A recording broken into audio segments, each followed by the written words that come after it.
The awakening of Terra, the Galactic Council Chamber, had witnessed 10,000 years of debate, but it had never experienced silence quite like this. 300 species, each with their own translators, breathing apparatus, and communication. Methods all fell quiet as the view screen displayed what should have been impossible. Earth's Black Fleet had arrived. 12 ships hung in the void beyond the station, each one a kilometer-long shadow against the stars. They weren't beautiful like the crystalline vessels of the Zealothi, or elegant like the bioships of the Theranian Collective. They were angular, brutal things, covered in armor plating so dark it seemed to absorb light itself.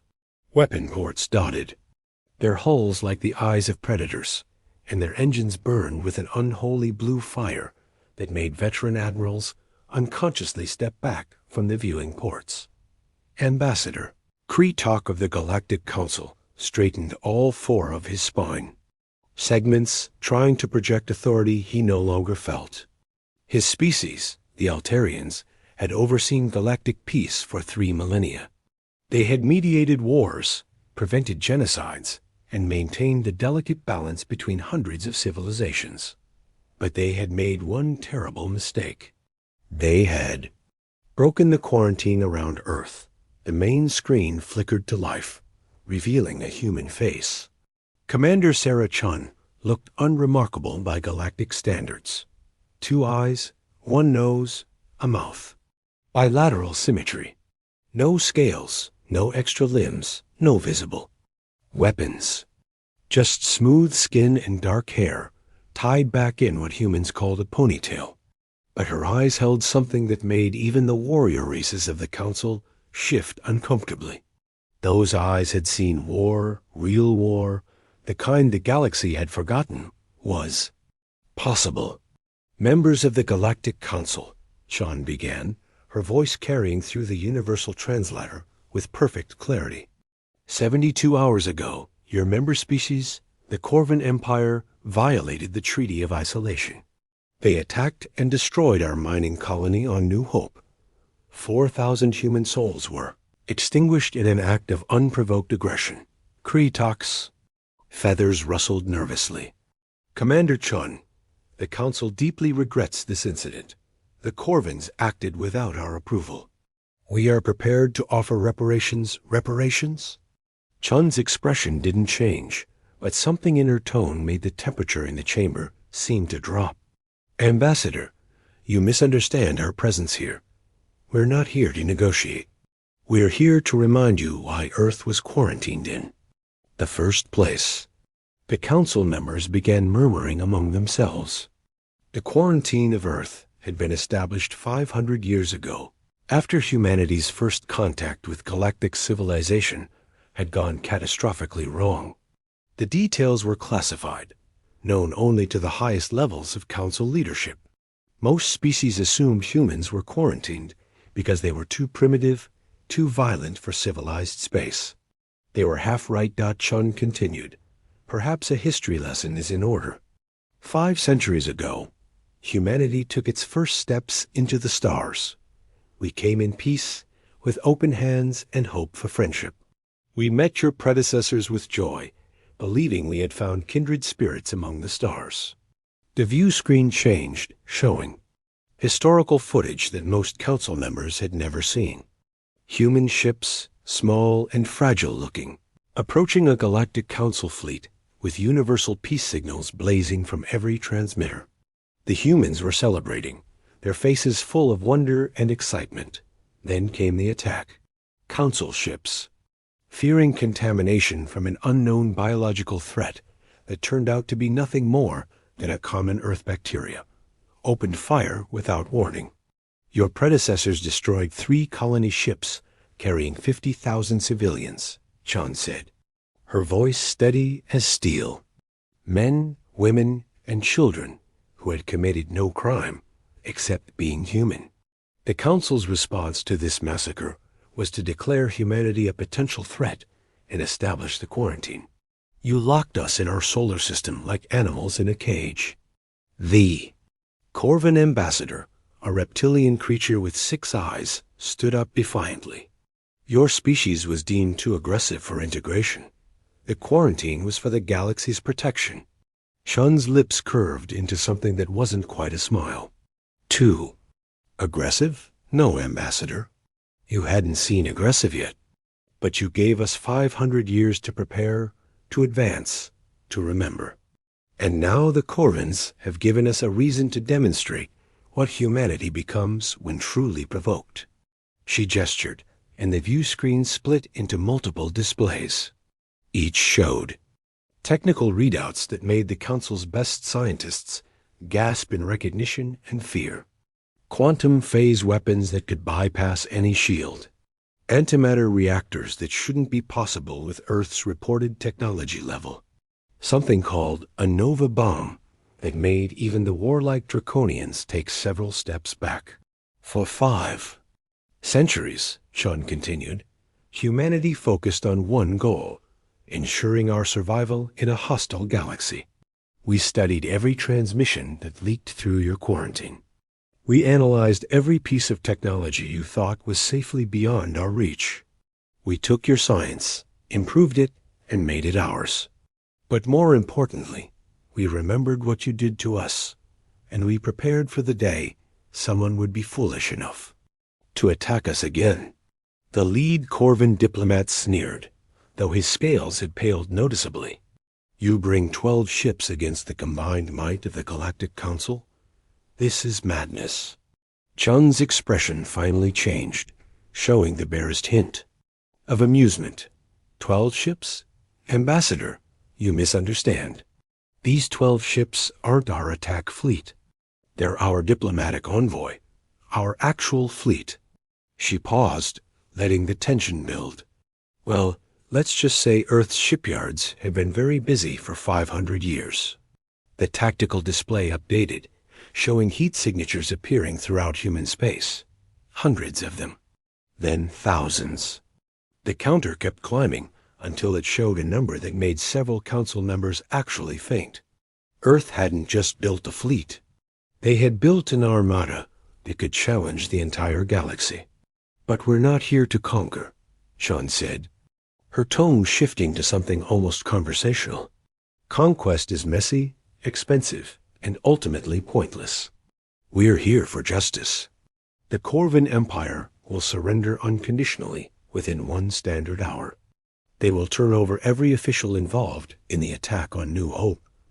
They will pay restitution to the families of the victims.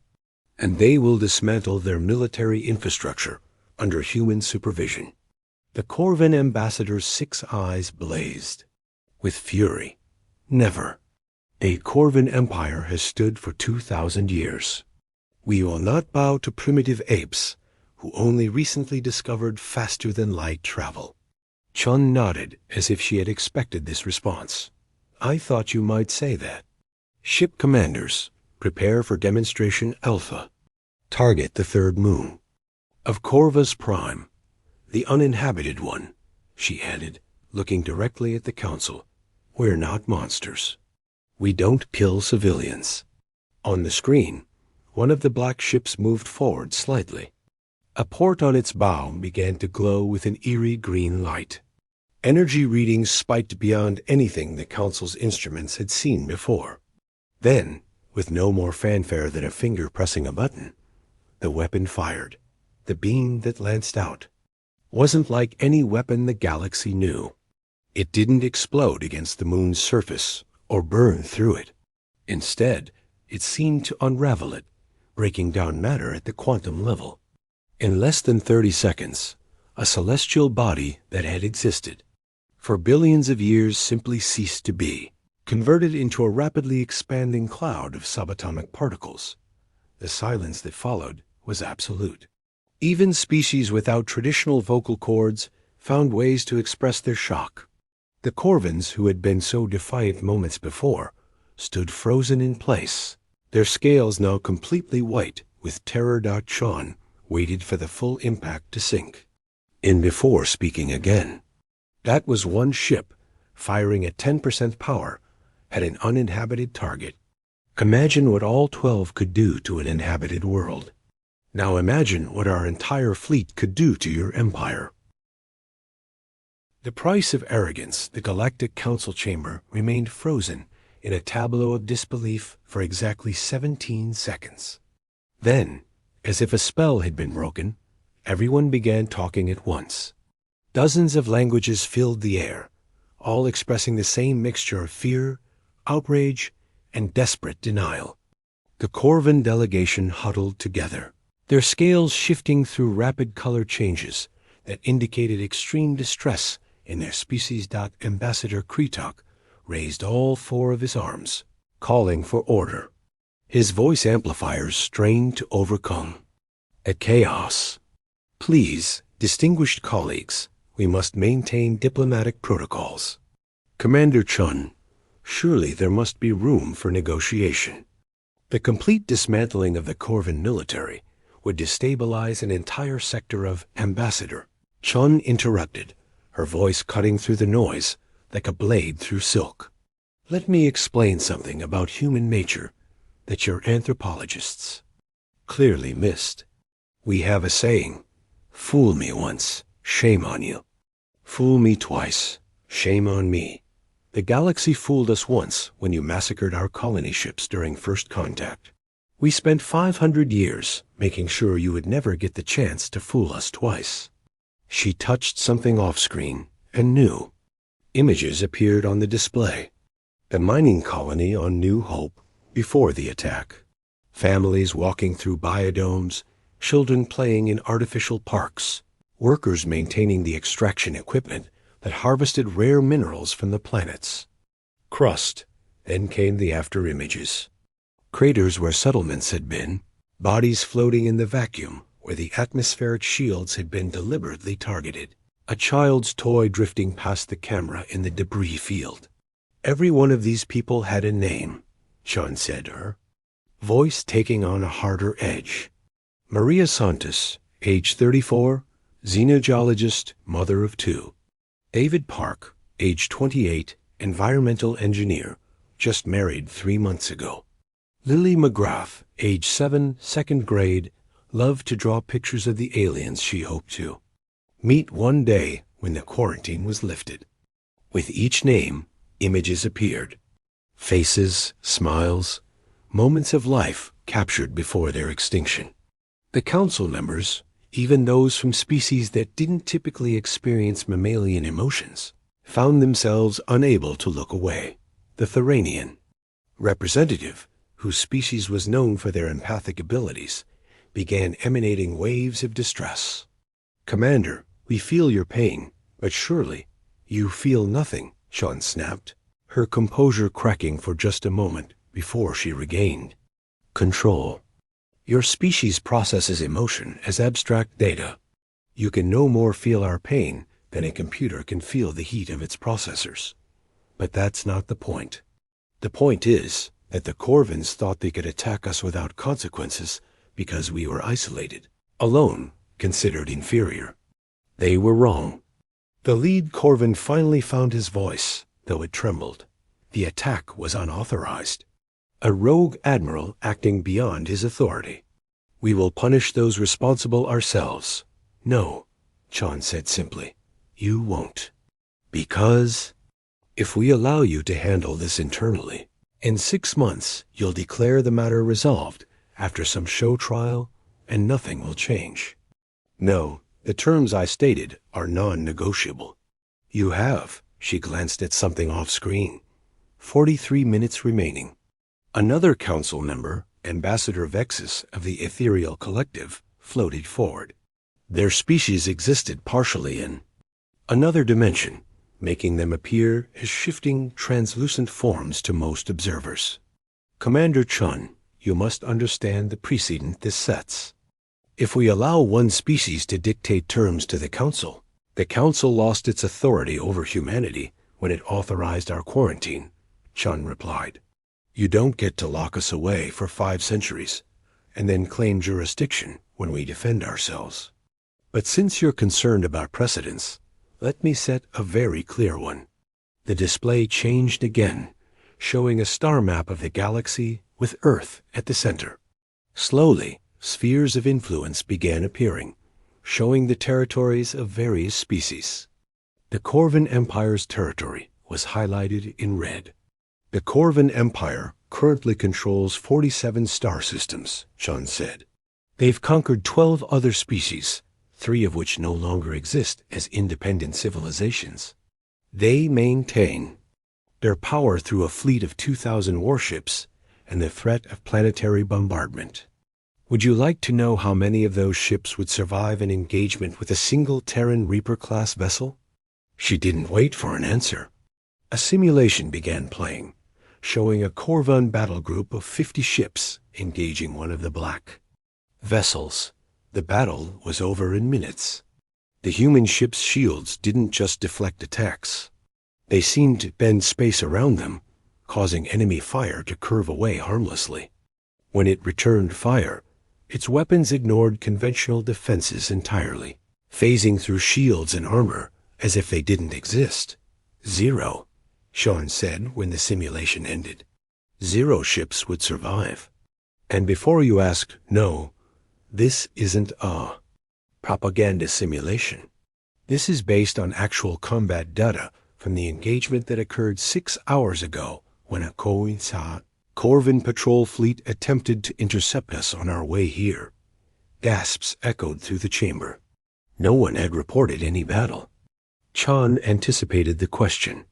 You didn't detect it because it happened in hyperspace, she explained. Yes, we've learned to fight in dimensions you still consider theoretically impossible to navigate, let alone engage in combat within. 500 years is a long time to innovate when survival is your only goal. The Corvan delegation was now in full panic. Several were trying to access communication devices, likely attempting to contact their homeworld. Chun observed this with apparent disinterest. Your messages won't get through, she informed them. We've established a quantum interference field around this station. Nothing gets in or out without our permission. This isn't a negotiation that you can stall while reinforcements arrive. This is a countdown to the end of your empire, as you know it. Ambassador Kretok made one more attempt at mediation. Commander, please. The Galactic Council has maintained peace for millennia. If you proceed with this action, you risk destabilizing everything we've built. Wars will break out across the galaxy as species see that the Council can't protect them. Chun's expression softened slightly, showing the first hint of genuine regret. Ambassador, I respect what the Council has tried to do. In another timeline, humanity might have been proud. Members contributing to galactic peace and prosperity. But that timeline ended when your predecessors opened fire on our colony ships. You created the very thing you feared, a humanity focused entirely on its own survival at any cost. She straightened, her command presence filling the screen. But we're not conquerors. We're not interested in ruling over other species or building an empire. We just want to be left alone to explore, to grow, to live without fear of another unprovoked attack. The quarantine you imposed on us? We're keeping it, but on our terms. Any ship that enters human space without permission will be considered hostile. Any attack on human interests anywhere in the galaxy will be met with overwhelming force. And if we refuse these terms? The question came from the Draconians, the galaxy's most militaristic species. Sean's response was immediate. Then you'll learn why Earth's children spent 500 years turning ourselves into the monsters you always said we were. 32 minutes remaining. The Corvan ambassador suddenly stood, his scales now shifting to a color that indicated absolute submission in his species.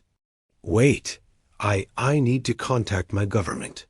The High Command needs to hear your terms directly. They're hearing them, Chun said. This entire conversation is being broadcast on every frequency, in every language, to every inhabited world in the galaxy. Everyone needs to understand what happens when you attack humanity. The implications of that statement rippled through the chamber. This wasn't just about the Corvans anymore. This was a message to every species, every empire, every would-be conqueror in the galaxy. The minutes ticked by with agonizing slowness. Various council members tried different approaches, appeals to mercy, offers of alliance, even threats of unified retaliation. Chun responded to each with calm certainty, never wavering from her demands. With 10 minutes remaining, the Corvan Empire capitulated completely.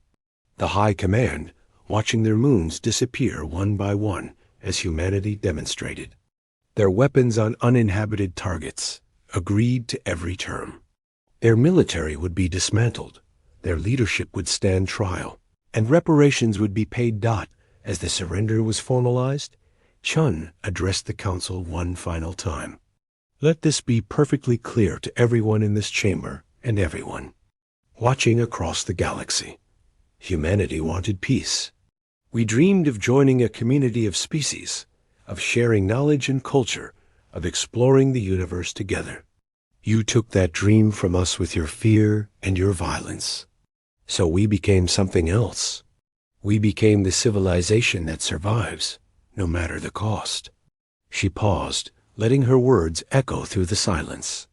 The quarantine remains, but now it's our choice. Any species that approaches in genuine peace will find us willing to talk. Any species that comes with aggression will discover why Earth's children are the galaxy's newest nightmare. We don't want your territory, your resources, or your submission. We just want to be left alone. Respect that, and we can coexist. Violate it, and you'll learn what the Corvans learned today.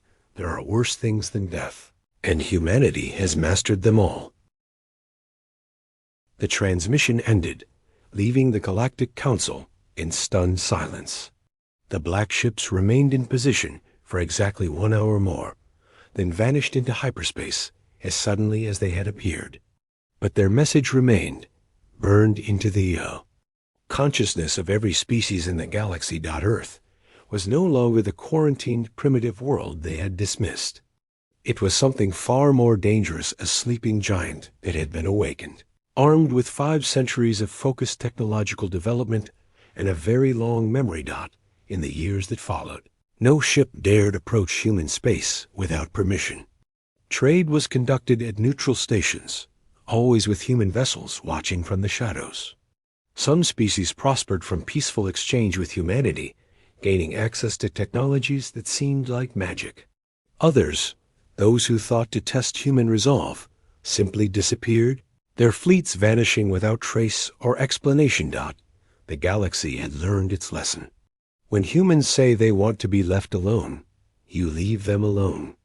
Because the alternative isn't conquest or slavery or even death. It's complete erasure, as if you never existed at all. And somewhere in the void between stars, the Black Fleet waited, patient and eternal, ready to remind anyone who forgot why Earth's children had become the monsters under the galaxy's bed. Asterisk.